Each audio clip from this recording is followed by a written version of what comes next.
Guys, welcome back. तो आज की हमारी एडीएम है blessing in disguise.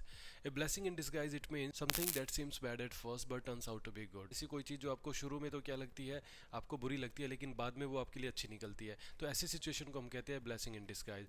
For example, उदाहरण के तौर पर मैं आपको समझा देता हूँ। जैसे कि किसी की अगर जॉब चली गई है, अगर जॉब जाने के बाद उसने अपना कोई बिजनेस शुरू किया है, तो अब बिजनेस में उसे ज़्यादा फायदा है बजाय कि उस नौकरी के। तो वो बोलता है कि जो जॉब थी वो मेरे लिए एक ब्लेसिंग इन डिस्गाइज थी, मेरे लिए छुपा हुआ वरदान साबित हुई। ऐसी कोई भी चीज़ जो आपके लिए छुपा हुआ वरदान साबित हुई है।